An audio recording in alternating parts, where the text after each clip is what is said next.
Welcome. Happy Wednesday, everybody. It's so nice to wake up and hear the birds and the sunshine the light is out. And great to wake up and know that I get to spend the morning with you all.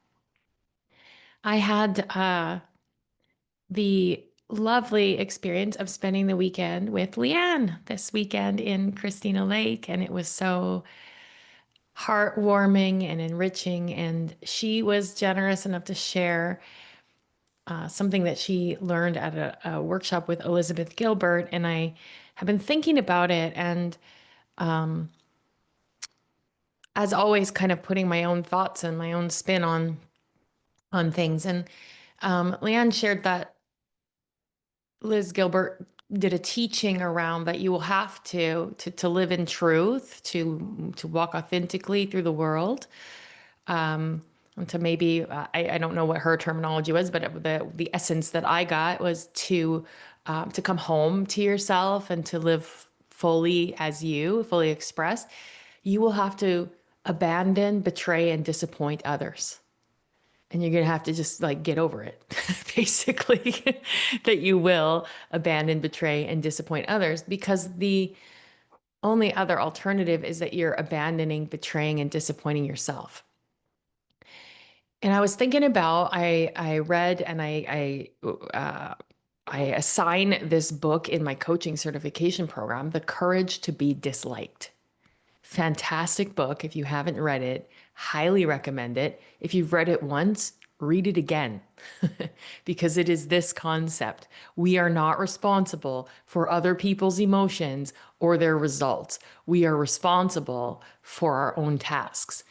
And so to get this idea to hit home, to come home to ourselves and live in alignment, we actually have to develop a capacity to disappoint others and the courage to be disliked. Because when we disappoint others, we might be disliked. Our greatest fear is being rejected. But when we confront that fear by living authentically, what happens is we might be rejected or redirected away from certain people, but it leaves space then to attract people that are in alignment with you, that are operating at the same frequency. And if we don't actually let go of those attachments, those other people that are more aligned can't come in. So I want to share with you a funny little story because we were all raised to be good, and good means not upsetting others and all of that stuff. And so I think most of us have a little bit of a tendency to people please. I had my cleaning gal over and the power went out at my house. And we have a well, which means that when the power's out, the water doesn't run. So this girl, she's so lovely. She's had a pretty tough life, similar to mine, with some similar experiences with violence and et cetera. Um, and I said to her, "Do you want to come back tomorrow instead?" And she said, "No, I'll just keep working and we'll see if the power comes on." And I said, "Well, I don't want you to be disappointed that you didn't get the hours that you planned on if the water doesn't come on." And she looked at me and she smirked and she's like, "We've both been disappointed before, Pam, and we don't die from it." And I was like, totally, like it's not fatal, right? Disappointment is not fatal. You have been disappointed. You have felt abandoned. You have felt betrayed. And yet here you are. Here you are. You're fine. And so will everyone else be. So if we look at this in terms of like the Buddhist teaching, this lines up with the three positions that Buddhism teaches us to avoid. Number one is attachment. Number two is aversion. And number three is delusion. So wanting others' approval, aka not being rejected, belonging, that's attachment. Avoiding their disappointment is aversion. And that often leads to deluding ourselves about what we really want. We would rather be wanted and liked and um, accepted than actually speak our truth. And there are certain people in your life that you do this with more than others. For some of you, it's a parent. For some of you, it's a partner. For some of you, it's a friend. But it would be very valuable to look at, who are you afraid to disappoint? If you imagine your inner truth as a compass, every time you say yes, when you really don't want to do something, or you mean no, or you smile when you want to scream, you turn the needle of that compass just a little bit.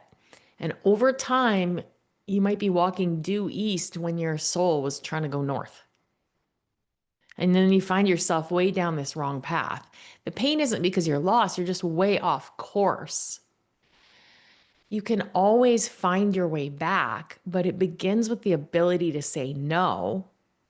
And that no is going to rock the boat. Because the people that you refuse to abandon, betray, or disappoint are also people that you have no boundaries with. You're boundaryless. If you can't say no to someone, you don't have boundaries. And when you suddenly create a boundary with someone who has benefited from you having none, they will grow 3 heads and it will be unpleasant. And so it will be. And no one dies from it.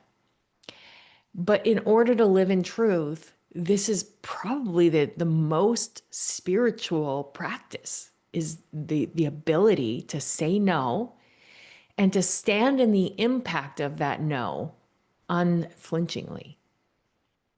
Not making excuses, not offering reasons, standing in it because it's your truth.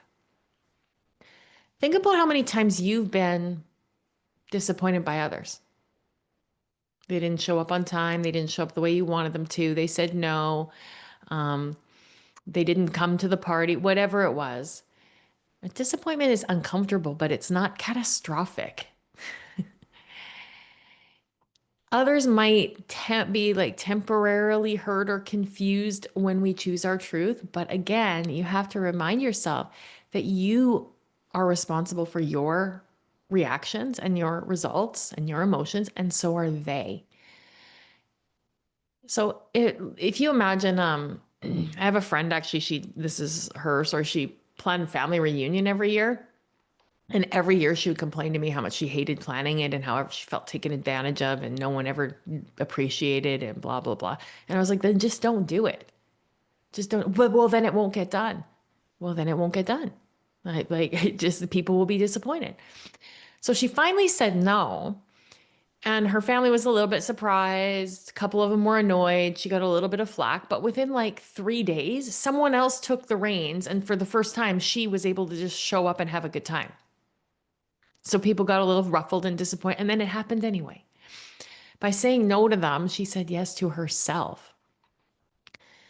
Um, I love this expression that saying no is a full sentence. It's a full sentence. It's not a rejection, it's a redirection. No is a full sentence.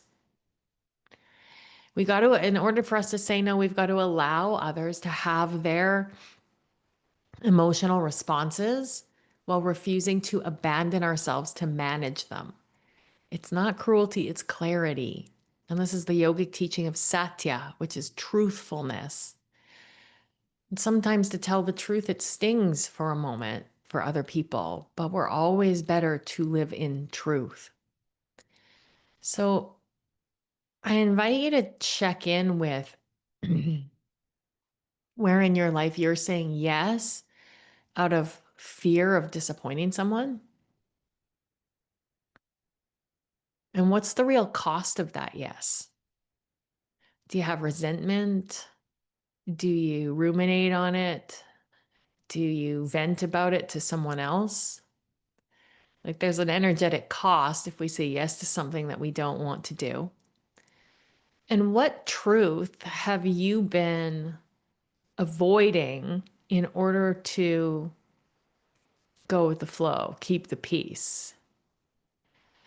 And what would become possible if you gave yourself permission just to disappoint someone? in order to live your truth? What would be possible if you gave yourself permission? And what would your 85-year-old self thank you for doing today? What no would your 85-year-old self be like? Fuck yeah, say no to that. We want to the only people, this is I always say this, the only people I worry about disappointing are my 5-year-old self and my 85-year-old self. Everybody else will survive. So I had a situation this weekend where I came home from Christina Lake, and my ex-husband had been here and he took all of his shit, all of his tools out of the garage. He came when I was gone and like took everything, even stuff that I need to use in the house, because he was mad that my sons were using his tools. So he came when I was gone, took it all. It was very juvenile, very reactive. And I wasn't gonna say or do anything because I wanted to keep the peace. And then I felt violated. I felt like you came to my house when I wasn't there. You didn't ask, and you like I came home to an empty garage. I was like that it felt like I got robbed. So I rocked the boat instead. And now he's pissed off at me and disappointed and angry. And you know what? I don't care. I said, "No, you may not come to my house. No." I'm not going to abandon or betray myself. I'm not going to disappoint myself. You may not come to my house and disrupt my life. And it was not about uh, causing a problem. It was saying yes to my boundaries. It was saying yes to me. This is my safe space. This is my sanctity. This is my place. And you don't get to just come in here. And so he's growing 3 heads. Great. Good for him. And he's disappointed. And it is not fatal. So I'm in the practice of this as well. It's uncomfortable to make people angry, and it's uncomfortable to rock the boat. But what's more uncomfortable is living with resentment. You know, living with resentment is way more uncomfortable. So, excuse me. That's what I wanted to just share with you today. There's so much around this. This is so deep. I think I'm going to do a big workshop on something like this because it's so this is like juicy and we could really get down with some stuff here. And this morning, I'd love for you to just ponder like, yeah, where are you saying yes? Because you're afraid to disappoint others. It's a great place to start. Now, let's meditate. Let's do a little meditation this morning. If you want to join in, you can close your eyes and sit up nice and tall. Maybe your back is supported and your neck is free. We want to have a nice long spine and allow your chest to rise and your shoulders to soften. And take a full deep breath in through your nose and let it out your mouth. One of the first ways that we can start to tune into what is truly a yes for us or a no for us is to get reconnected to our body, to our emotions. So we'll start by scanning the body. Bring your attention to the crown of your head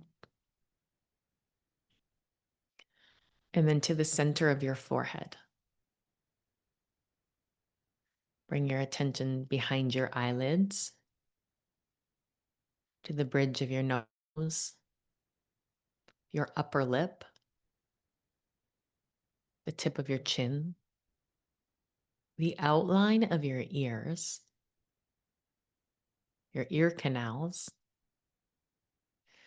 the hollow at the base of your throat, the tops of your shoulders and your collarbones, the space between your shoulder blades, your sternum, your belly, your upper arms, your forearms, the palms of your hands, the backs of your hands, your fingernails. And bring your attention all the way back to your torso, your low back, your low belly, your pelvis, your sits bones on the seat.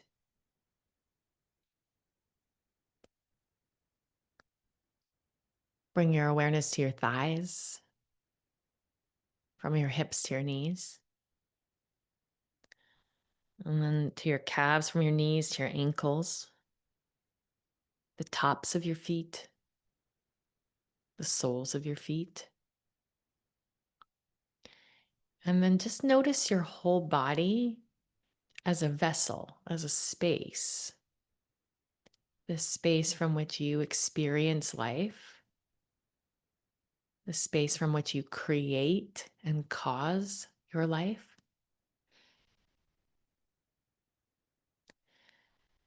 And tune in to any sensations that are arising, any emotions rolling through like the weather.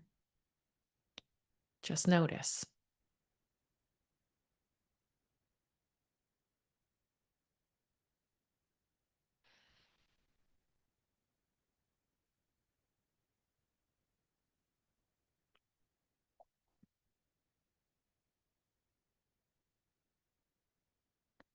And bring your attention back to your breath. And just tune in to the in and out of your breath for a moment.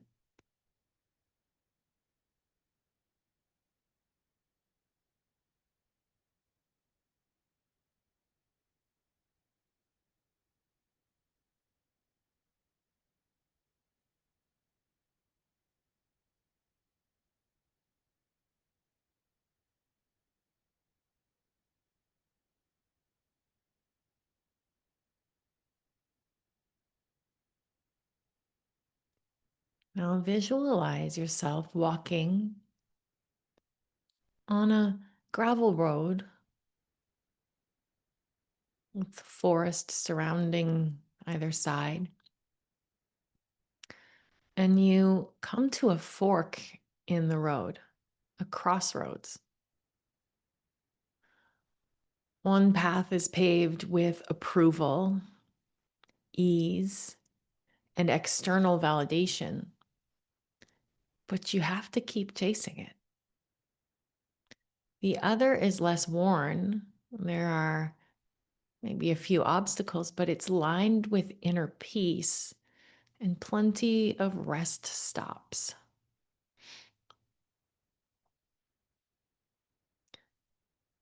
Invite yourself to gently walk down the path of truth and notice what or who you might have to leave behind.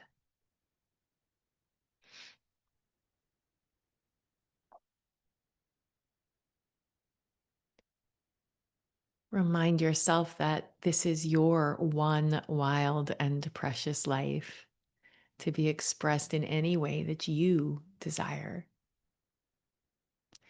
And as you continue to walk down the path of truth, notice yourself feel lighter, more free, more you.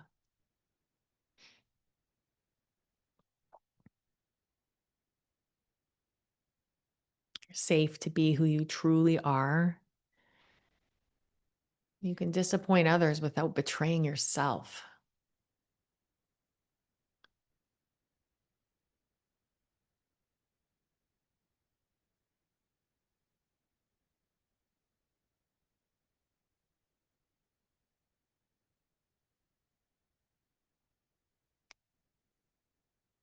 Bring your attention back to your breath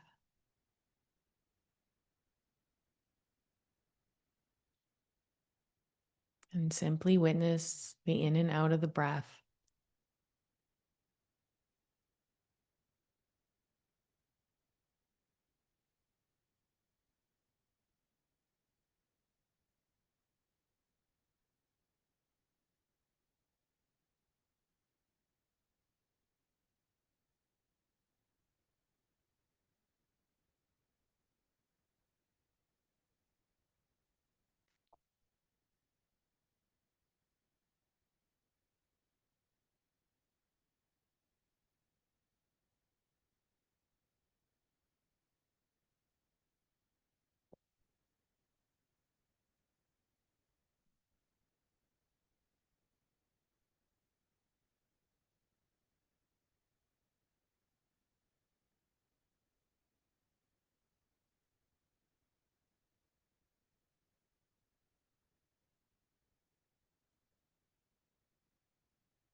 And bring your attention back to your body. Feel your feet on the ground, your seat, the crown of your head, and all the space in between.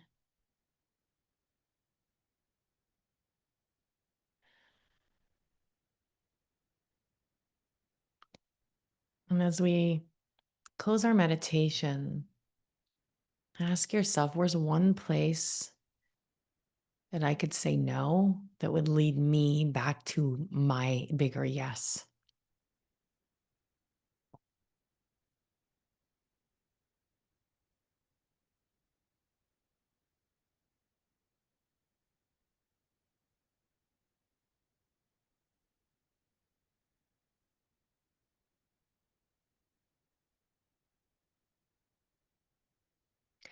Take a deep, full breath in through your nose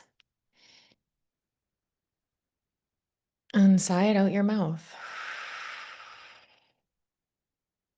One more like that. Fill up completely and empty out fully. And let your eyes flutter open.